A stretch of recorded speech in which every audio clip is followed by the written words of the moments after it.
अब यहाँ हम भारतीय अर्थव्यवस्था में भूमि सुधार के बारे में कुछ जानेंगे, जिसकी अर्थ और परिभाषा और जितने भी यहाँ सुधार हुए हैं। तो भूमि सुधार को अगर अर्थ समझें तो हमारे यहाँ दो दृष्टिकोण हैं, एक परंपरागत दृष्टिकोण है और एक व्यापक दृष्टिकोण है। तो परंपरागत दृष्टिकोण क्या है परिभाषा का, कि भूमि सुधार का आशय छोटे कृषकों एवं कृषि श्रमिकों के लाभार्थ भूस्वामी के पुनर्वितरण से लगाया जाता है। अर्थात भू सुधार का तात्पर्य हो जाकर कि छोटे छोटे किसान जो हैं और जो कृषि मजदूर हैं, इनके लाभ अधिक हो और भू स्वामित्व अर्थात भूमि के जो मालिक का है उनका पुनर्वितरण कैसे हो, इस अर्थ में इसका प्रयोग किया गया। लेकिन यही व्यापक अर्थ में कुछ अर्थशास्त्री प्रयोग करते हैं, जैसे कृषि संगठन अथवा भूधारण की जितनी भी संस्थागत व्यवस्थाएं लागू होती है वो सभी भू परिवर्तन के अंतर्गत सम्मिलित की जाएंगी। तो इस तरह से कुछ वक्तव्य है, जिसे प्रोफेसर गुन्नार मिडिल अपने शब्दों में कहते हैं, भूमि सुधार व्यक्ति और भूमि के संबंधों में नियोजन और संस्थागत पुनर्गठन है। अर्थात भूमि सुधार व्यक्ति और भूमि के जो मालिकाना हक है, अर्थात भूमि और व्यक्ति के जो बीच संबंध है, वो नियोजन और संस्थागत जितने भी पुनर्गठन होंगे वो सभी भू सुधार की परिभाषा या भू सुधार में उसकी व्याख्या करेंगे, अर्थात भू सुधार कहलाता है। सामान्यतः भूमि सुधार का अर्थ मध्यस्थों की समाप्ति करने से है या काश्तकारी पद्धति में सुधार करने से है, जोतों की सीमा का निर्धारण करने से है।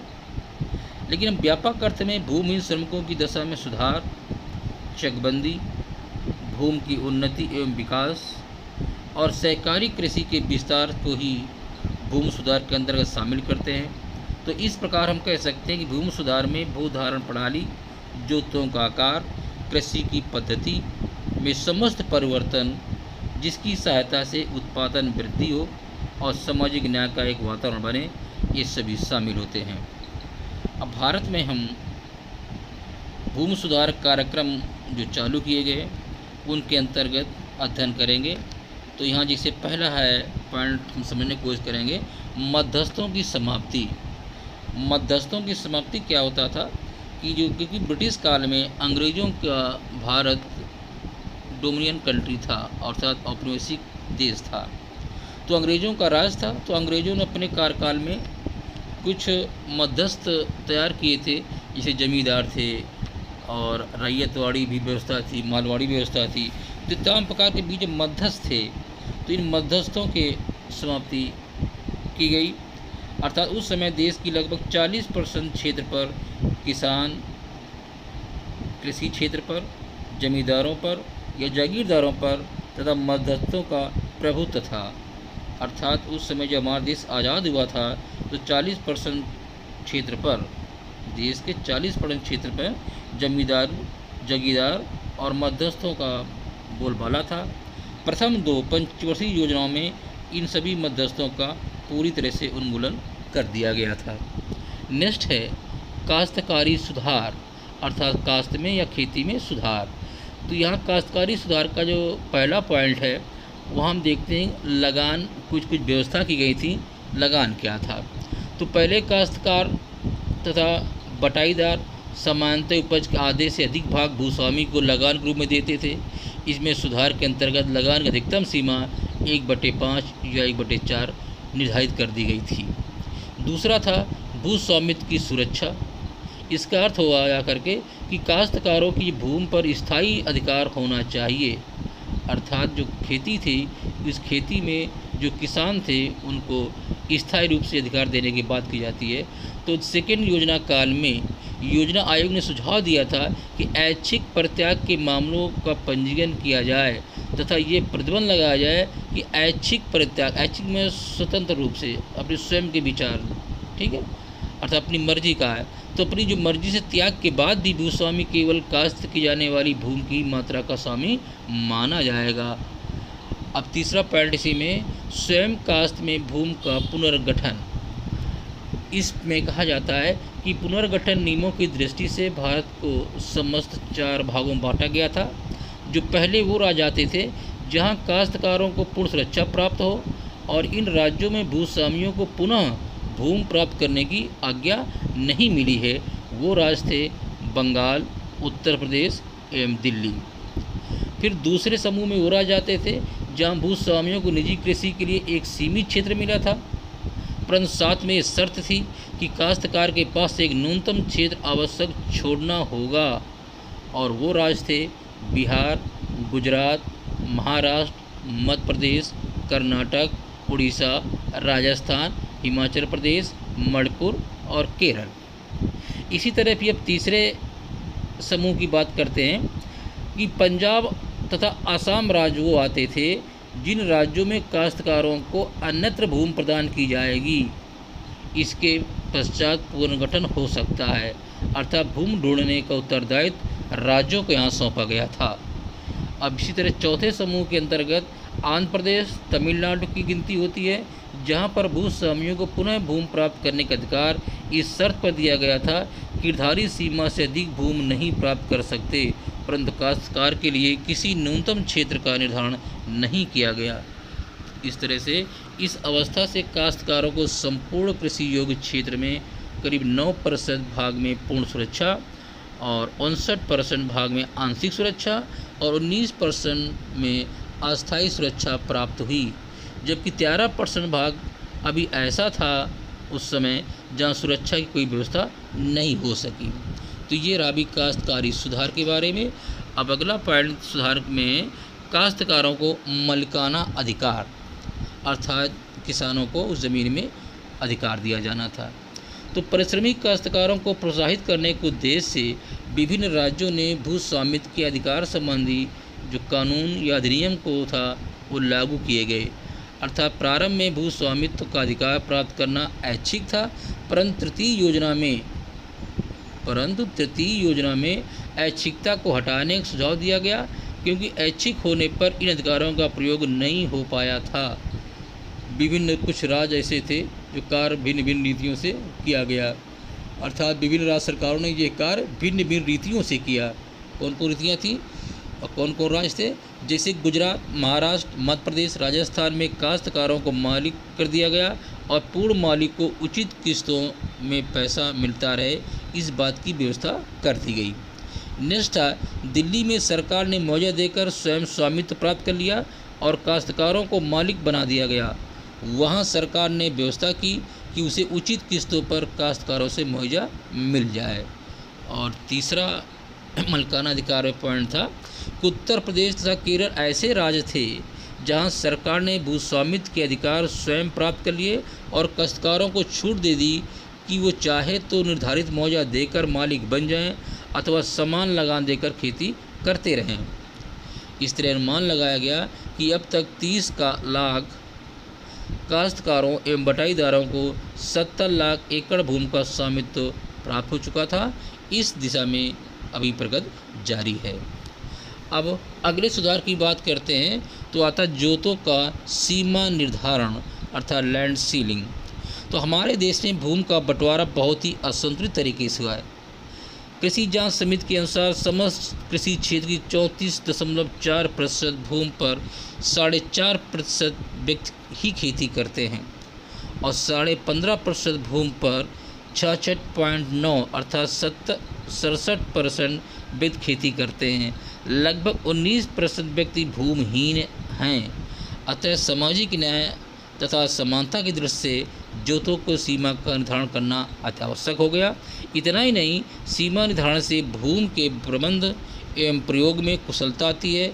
इसके अतिरिक्त भूभाग पर भूमिहीन मजदूरों को बसाया जा सकता है तथा अतिरिक्त भूमि का प्रयोग करके अनार्थिक जोतों को आर्थिक जोतों में परिवर्तित किया जा सकता है। अब देखते हैं भारत के कुछ राज्य में इस संबंध में कानून बनाए भी गए, किंतु इनमें से एक तो जोत की सीमा बहुत ऊंची रखी गई थी और दूसरी थी कि सीमा धारण के लिए परिवार को इकाई न मान करके व्यक्ति को ही माना गया था। इसके अतिरिक्त अनेक प्रकार की छूटें भी दी गई थीं। सन 1972 की जो नई सीमा नीति का निर्धारण किया गया था, इसके परिप्रेक्ष्य में गोवा एवं उत्तर भारत के कुछ राज्यों को छोड़कर सभी राज्यों में अधिकतम सीमा कानून पारित कर दिया गया था। अभी तक मात्र 29.8 लाख हेक्टेयर भूमि को अतिरिक्त भूमि घोषित किया जा सका है, जिसमें से 21.8 लाख हेक्टेयर भूमि का वितरण 55.8 लाख लोगों में किया जा सका है। तो इस तरह देखते हैं अभी काफ़ी हद तक सुधार होना बाकी है। अब अगला भूमि सुधार में आता है कृषि का पुनर्गठन, रीऑर्गेनाइजेशन ऑफ एग्रीकल्चर। इसमें सबसे महत्वपूर्ण है, पहला है चकबंदी। तो चकबंदी है क्या? योजना आयोग प्रारंभ से ही चकबंदी कार्यक्रम को सर्वोच्च प्राथमिकता देने के पक्ष में रहा। अर्थात सरल शब्दों में कहें तो छोटे छोटे और बिखरे हुए खेतों को एक बड़े खेत में बदलना ही चकबंदी या कॉन्सोलिडेशन कहलाता है। अर्थात किसानों के छोटे छोटे खेत गांव के तमाम क्षेत्रों में अलग अलग दूर दूर फैले होते थे। तो इन सभी छोटे छोटे टुकड़ों को, छोटे छोटे खेती के टुकड़ों को अर्थात बिखरे हुए खेतों को एक बड़े खेत में बदलना ही चकबंदी कहलाता है। भारत में चकबंदी की प्रगति बड़ी धीमी रही। अब तक लगभग 640.8 लाख हेक्टेयर भूमि की ही चकबंदी की जा सकी है। चकबंदी से भूमि के विखंडन की समस्या सुलझी है तथा कृषि उपज में भी वृद्धि हुई है। दुख का तो विषय ये रहा है कि अनेक राज्यों ने चकबंदी का कार्य बंद कर दिया है। अब पुनर्गठन में ही दूसरा पॉइंट है भूमि के प्रबंधन में सुधार।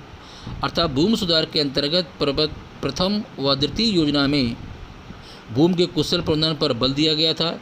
इसके अंतर्गत भूमि को समतल बनाया गया, कृषि योग्य बंजर भूमि का विकास पर जोर दिया गया, बीजों को उन्नत किस्मों पर जोर दिया गया, खाद व औजार इत्यादि प्रयोग पर जोर दिया गया।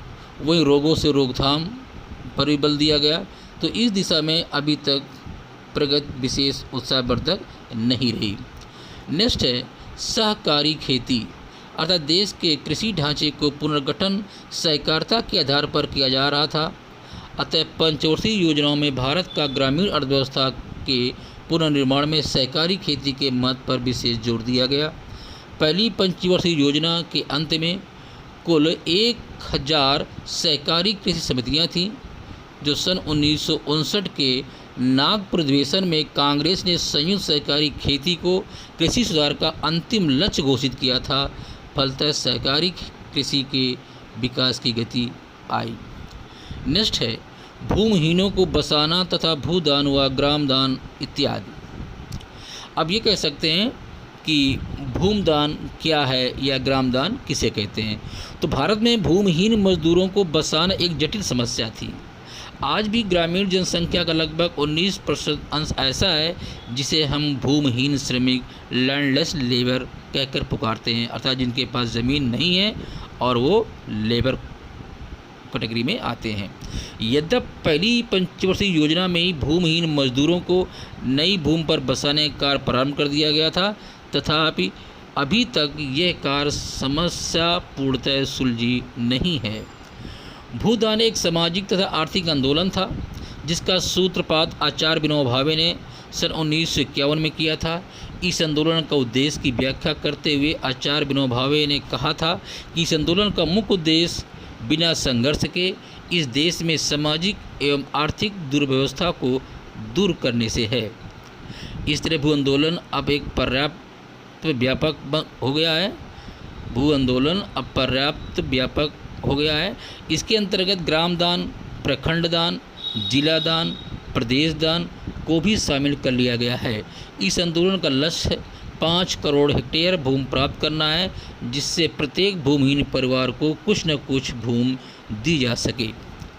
अब तक इस आंदोलन के अंतर्गत 29.16 लाख एकड़ भूमि प्राप्त हो चुकी है, जिसमें से 37,775 गांव दान में मिल चुके हैं। इस आंदोलन का लक्ष्य 5 करोड़ एकड़ भूमि प्रदान प्राप्त करना था। अनेक राज्यों में भूदान में मिली भूमि की वितरण को न्यायपूर्ण बनाने के लिए कुछ कानूनों का भी निर्माण किया गया, जैसे राज्य सरकार इस आंदोलन को वित्तीय सहायता भी दे रही हैं। भूदान आंदोलन एवं अभिनय आंदोलन है। भूदान आंदोलन एक अभिनय आंदोलन है। श्री नेहरू ने इस आंदोलन को ऐसा वातावरण तैयार किया कि जिससे हमारी समस्याएं बहुत कुछ सरल हो गई थी। इस तरह श्री मन्ना नारायण ने इस आंदोलन का मूल्यांकन इन शब्दों में किया है कि भूदान आंदोलन देश में महत्वपूर्ण भूमि सुधारों के लिए स्वस्थ एवं अनुकूल वातावरण तैयार करने में सफल हुआ है। अब इसमें कुछ आलोचक आलोचनाएं करते हैं, तो देखते हैं क्रिटिकल इवैल्यूएशन क्या है, अर्थात आलोचनात्मक मूल्यांकन करते हैं। तो भारत के भूमि सुधार कार्यक्रम की कुछ आधारों पर हम उनकी आलोचना करते हैं, जैसे भूमि सुधार कार्यक्रम को समन्वित रूप से लागू नहीं किया गया। नंबर दूसरा, सहकारी कृषि समितियों का निर्माण प्रायः बड़े भूस्वामियों द्वारा किया गया। उन्होंने ही सहकारी सुविधाओं का लाभ उठाया, फलतः भूमि को जोतने वाला वास्तविक कृषक सुविधाओं से वंचित रहा।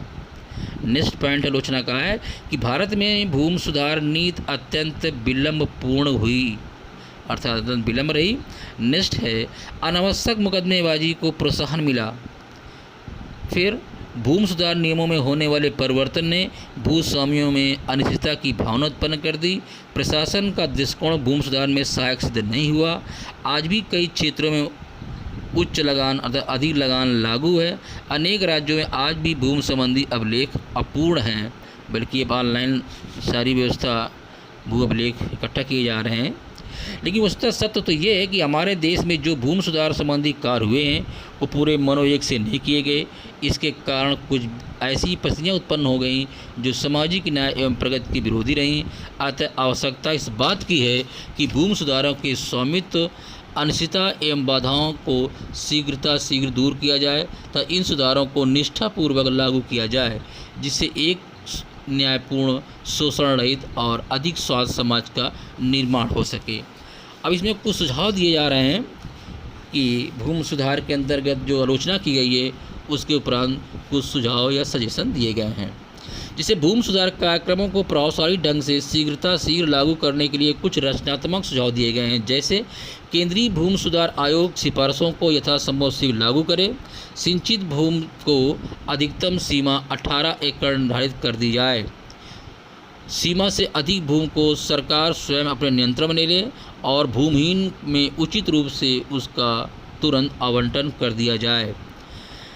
और कृषकों को बेदखल करने वाले भूस्वामियों के विरुद्ध कठोर कानूनी कार्रवाई भी की जाए। सरकार बेनामी हस्तांतरण को मालूम करके सीमा से अधिक भूमि का स्वयं ग्रहण करे। ग्रामों में भूमिहीन को आवास सहित भूखंड दिए जाएँ। कृषि में न्यूनतम वेतन को तुरंत लागू किया जाए। सीमावर्ती क्षेत्रों में भू वितरण में भूतपूर्व सैनिकों को प्राथमिकता प्रदान की जाए। गलत आवंटन तथा अनुचित हस्तांतरण में सहयोग देने वाले राज्य अधिकारियों के विरुद्ध कड़ी कार्रवाई की जाए। शेष मध्यस्थों की समाप्ति हेतु भी कदम उठाए जाएं, अर्थात जो मध्यस्थ बचे हुए हैं उनको भी समाप्त किए जाएं। मध्यस्थों के रूप में भूमि रखने का अधिकार केवल विधवा, महिलाओं, नाबालिग बच्चों तथा भूतपूर्व सैनिकों, विशेष पर से जो अपंग या विकलांग सैनिक हो। जो लोग अन्य लोगों की भूमि पर खेती करते हैं उन्हें बेदखली से रोका जाए। प्रति भूमियों को वितरण हेतु उचित व्यवस्था हो। ऐसे क्षेत्रों में सिंचाई की व्यवस्था का विस्तार किया जाए। तो इस तरह हमने देखा कि भूमि सुधार के अंतर्गत काफ़ी सरकार द्वारा कदम उठाए गए, किंतु इसमें भी कुछ कमियां या आलोचना रह गई हैं। तो आलोचनाओं का हम सुझाव भी दे रखे हैं। तो इस तरह से